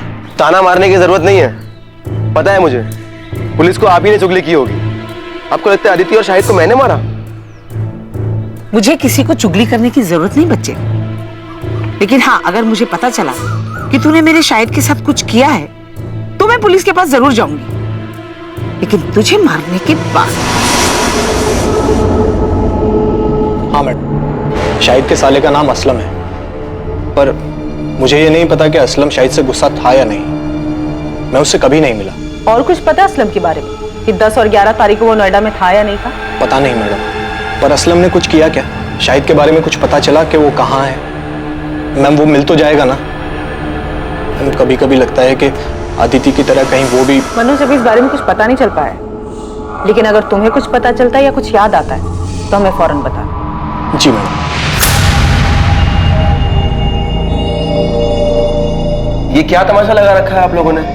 जब देखो उठा ले आते हैं। सब समझता हूं मैं, आप लोग को कोई मिल नहीं रहा है इसलिए बार बार मुझे बलि का बकरा बना रहे हैं। गरीब आदमी उसने मेरा फायदा देख असलम, ये नौटंकी ना नेताओं के लिए छोड़ते। इस बार पुलिस का डंडा चालू हुआ ना तो फिर रुकना मुश्किल है, सोच ले। कॉल रिकॉर्ड्स के हिसाब से 10 और 11 सितंबर को तेरा फोन बंद था।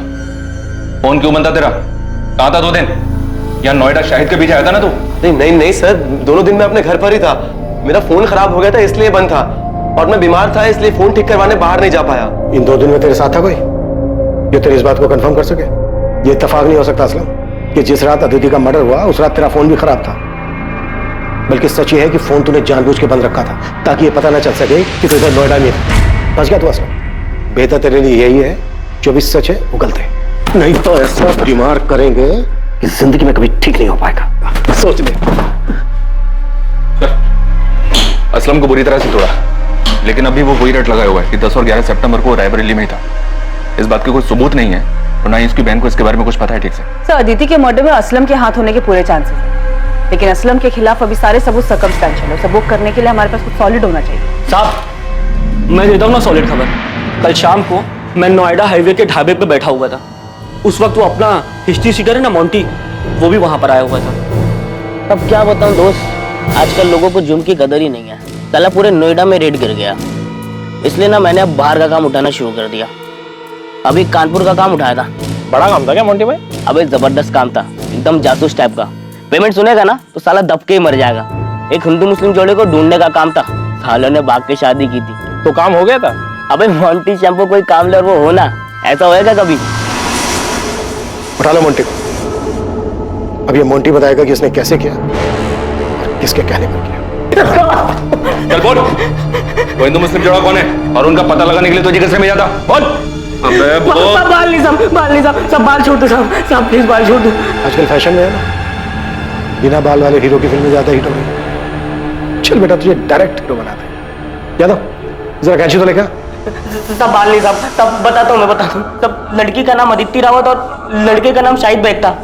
उनको ढूंढने का काम मिला था साहब। मैंने यूपी, दिल्ली, नोएडा हर जगह अपने लड़के घुमाए, लेकिन साहब उनका कुछ नहीं पता चल पाया साहब। अबे ओए, नौटंकी बंद कर, समझा? अभी सच सच बोल, शाहिद की लाश कहाँ है और उनके लिए सुपारी किसने दी? जगमोहन रावत ने या असलम ने?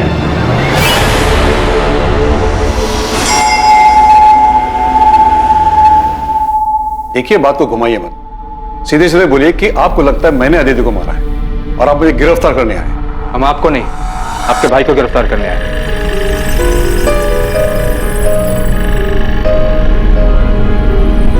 सुभाष को क्या किया इसने? वो तो यही बेहतर बता पाएंगे। मोंटी को नोएडा पुलिस ने गिरफ्तार कर लिया है, उसने तुम्हारा नाम लिया।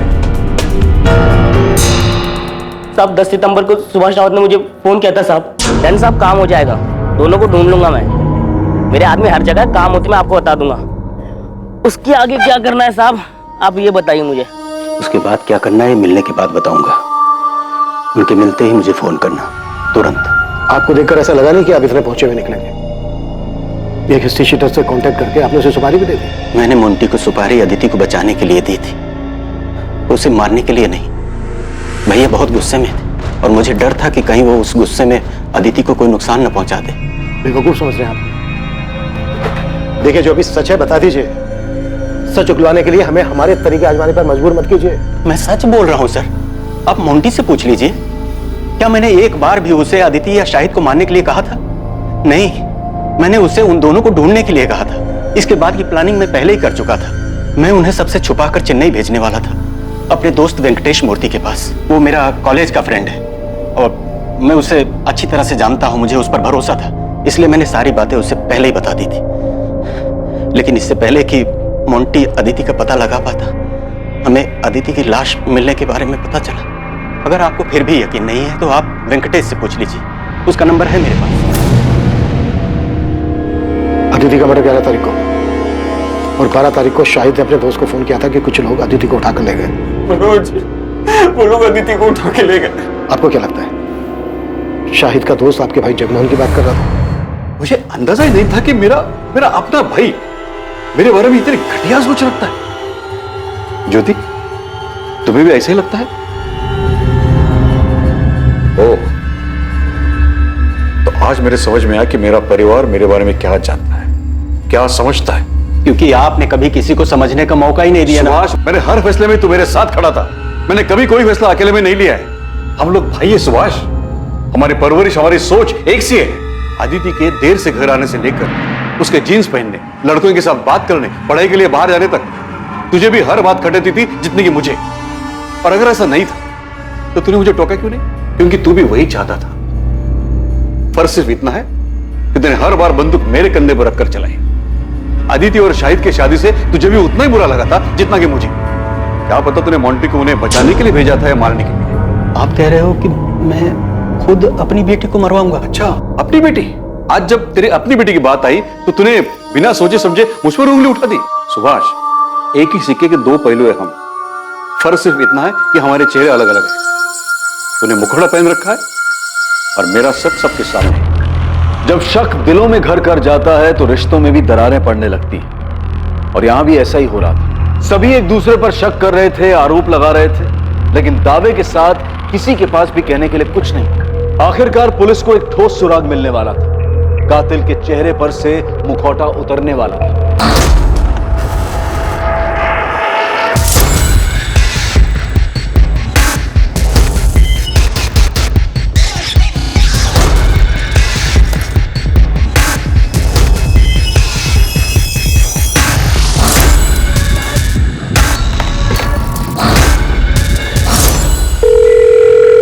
हेलो, एक टेम्पो का नंबर भेज रही हूँ, उसके ओनर की डिटेल चाहिए मुझे तुरंत।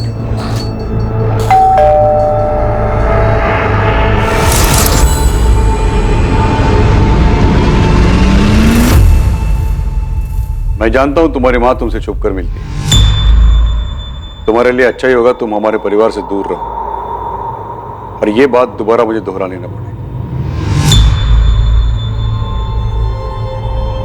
छूट क्या रहा है हमसे? असलम भी कुछ नहीं बोल रहा है, उसके खिलाफ भी कुछ नहीं मिल रहा है, बाकी सबके कॉल रिकॉर्ड्स भी क्लीन है। चोरी किए गए गहनों के बारे में भी अभी तक कोई इंफॉर्मेशन नहीं मिली है। तकरीबन 15 लाख के थे। पक्का कातिल के पास ही होंगे, क्योंकि अगर उसने गहने बेचने की कोशिश की होती तो नोएडा, कानपुर या रायबरेली के किसी ज्वेलरी शॉप से ऐसी कोई खबर सामने आ ही जाती। 12 सितंबर की सुबह 2:54 पे ये टेम्पो चिवारी गांव की तरफ मुड़ा था। उस रात भर में ये अकेला व्हीकल है जो 1 बजे के बाद उस रास्ते से गुजरा था। तो मुझे पूरा यकीन है अदिति को इसी टेम्पो में ले जाया गया होगा। और सबसे बड़ी बात, इस टेम्पो के ड्राइवर ने बताया कि उसके मालिक ने अचानक से उस रात फोन करके ये टेम्पो मंगवाया था। इसका मालिक का नाम?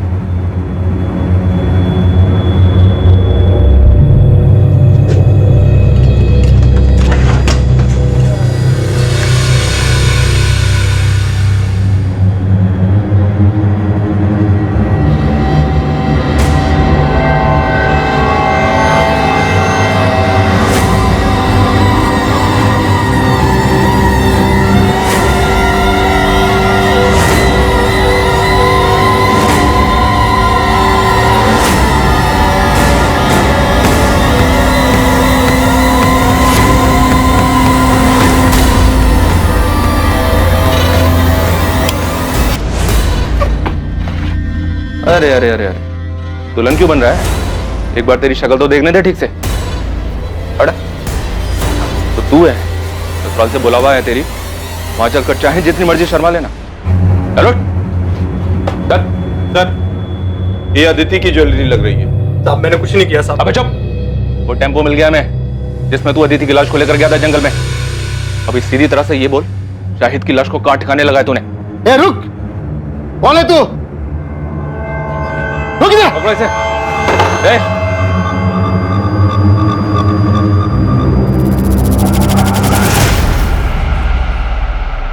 शाहिद बेग, ये जब से आया तब से इसने मुझे एक बार भी गहने छूने तक नहीं दिए। आज जब ये खाना लेने बाहर गया मैंने सोचा 2-4 गहने निकाल ले। मेरे साथ गद्दारी कर रहा था। इतना गिरा हुआ इंसान है। बंद करिए नौटंकी। और ये कैसी प्रेम कहानी है जिसमें लैला मर गई और मजनू अभी तक जिंदा है और उसके गहने दबाकर बैठा है? ऐसा मत कहिए सर, सच्चा प्यार कर देते हम दोनों, निकाह भी किया था हमने, सबकी सहमति से नया घर बसाना चाहते थे, लेकिन ऐसा हुआ नहीं। तुम अदिति को लेकर यहाँ नोएडा मनोज के घर ले आए और सर हम इसके दिए हुए घर में खुश थे।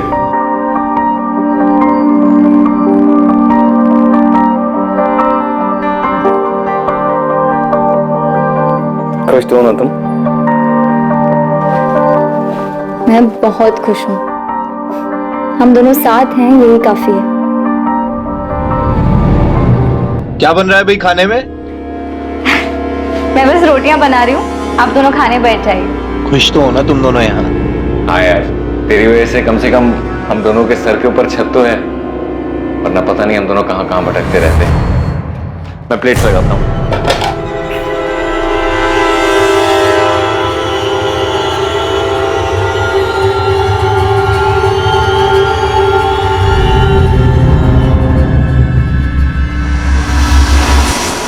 शाहिद ने मुझे कई महीने पहले अदिति की फोटो भेजी थी, मुझे वो तभी से अच्छी लगने लगी थी। और जब मैंने अदिति को सामने से देखा तो मेरा दिमाग घूम गया। मुझे हर जगह हर वक्त वही दिखाई देती थी। बस एक बार उसे पूरी तरह से पाना चाहता था। उसे सामने से देखकर बहुत बेचैन हो गया था मैं।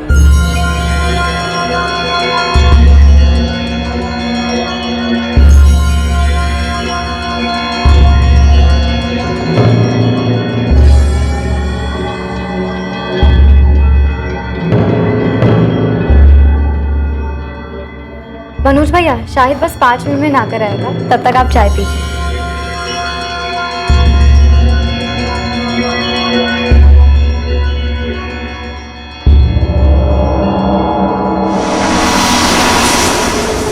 अब इस कमीने के मन में क्या चल रहा था मुझे जरा भी अंदाजा नहीं था। फिर आगे मैं अदिति से अकेले में मिलना चाहता था, उसे एक बार छूना चाहता था। इसीलिए मैंने एक नौकरी के इंटरव्यू के बहाने इसे घर से दूर भेज दिया और खुद अदिति के पास चला गया।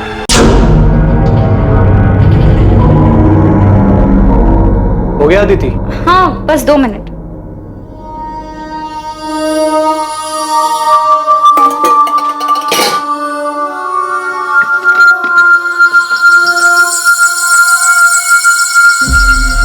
भैया आप वहां जाकर बैठिए ना, मैं चाय लाती हूँ। भैया क्यों बोल रही हो यार? नहीं, मैं तुम्हारा भैया हूँ ना तुम मेरी भाभी। बात तो शाहिद भी नहीं है। ये क्या कर रहे हैं आप? वही जो शाहिद करता है। दूर रहिए, पागल तो नहीं हो गए? देखिए, आप मुझसे दूर रहिए वरना ठीक नहीं होगा। शादीशुदा शाहिद में ऐसा क्या है जो मुझ में नहीं है? साहब तब तक भी मुझे नहीं मालूम था कि इसके दिमाग में क्या चल रहा है, लेकिन उस दिन जब मैं घर वापस आया तब मुझे पता चला कि कितना बड़ा कमीना है ये। अदिति, अदिति, अदिति! ये क्या किया तूने? शाहिद शांत हो जा भाई, देख गलती हो गई यार, बहक गया था। बहक गया था? चल मेरी बीवी थी वो, प्यार करता था मैं उससे, छोड़ूंगा नहीं तुझे। शाहिद चल, बोला ना यार गलती हो गई। दिमाग शांत रख और मेरी बात ध्यान से सुन। देख रोग आकर अगर तूने ये ड्रामा किया ना तो देख हम दोनों फंसेंगे और मैं बोल दूंगा कि इस कत्ल में तू भी शामिल है और अदिति के घर वाले तुरंत मान जाएंगे। इसलिए हमारे लिए अच्छा यही होगा कि इस मामले को यहीं दबा दें। तुझे क्या लगता है तेरे बहकावे में मैं आ जाऊंगा? तेरा सच में दिमाग खराब हो गया है? देख देख शाहिद भाई, मेरी बात सुन यार, हम सालों पुराने दोस्त हैं यार। एक लड़की के चक्कर में अपनी दोस्ती खराब करेगा? अरे ये तो गई, वापस नहीं आएगी। इसके जैसी हजारों लड़कियां तुझे मिलेंगी। तुझे नई जिंदगी शुरू करनी थी ना, रायबरेली से बाहर निकलना था। मैं भी तेरे साथ चलूंगा, मेरे पास पूरा प्लान है और हमारे पास इसके गहने भी हैं यार। हम दोनों की लाइफ सेट हो जाएगी। समझ रहा है मेरी बात?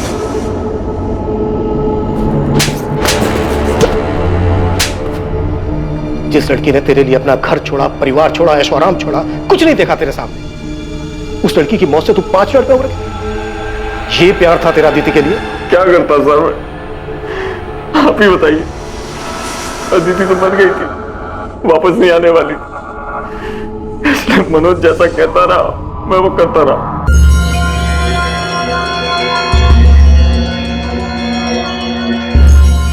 शायद देख, इस काम को हमें बहुत संभाल कर और आराम से करना होगा, समझा? इसकी लाश को ना इसमें डालकर ले जाएंगे, लेकिन अभी नहीं, देर रात को। मैं टेम्पो का जुगाड़ करता हूँ।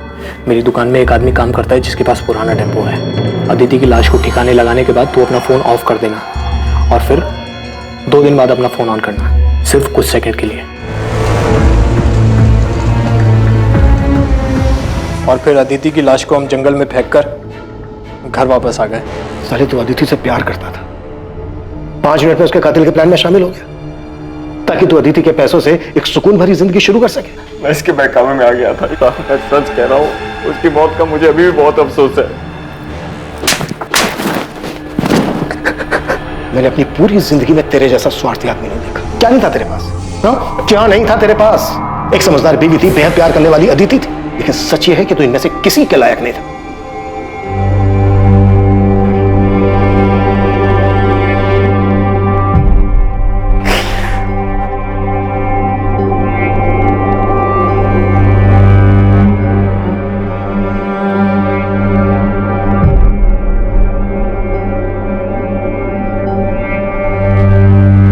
तमन्ना उड़ जाऊं नीले गगन में, पर कैसे उड़ूं, बंदिशें हैं इन परों में। है कांटों की दीवार रोके मुझे, ये प्रतिष्ठा की परछाई टोके मुझे।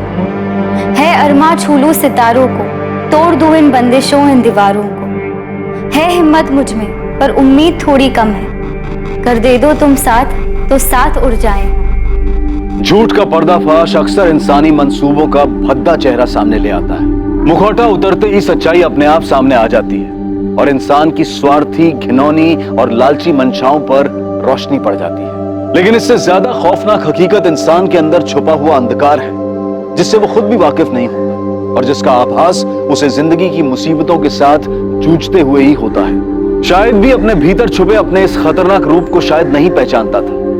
उसने स्वार्थी होकर सिर्फ अपने बारे में सोचा, लेकिन मुसीबत के वक्त उसकी स्वार्थी फितरत की वजह से उसका मुखौटा उतर गया और उसके पीछे छुपा असल, घिनौना और भयानक चेहरा सामने आ गया। अब मैं अनूप सोनी आपसे विदा लेता हूं, फिर मुलाकात होगी एक और नए केस के साथ। देखते रहें क्राइम पेट्रोल सतर्क, सोमवार से शुक्रवार रात 10:30 बजे। और याद रखें, क्राइम और आपके बीच में सिर्फ इतना फर्क है कि आप कितने सतर्क हैं। सतर्क रहें, सुरक्षित रहें। जय हिंद। क्राइम पेट्रोल्स के और भी दिलचस्प कहानी देखने के लिए हमारे चैनल को सब्सक्राइब करें और बेल आइकॉन दबाना न भूलें।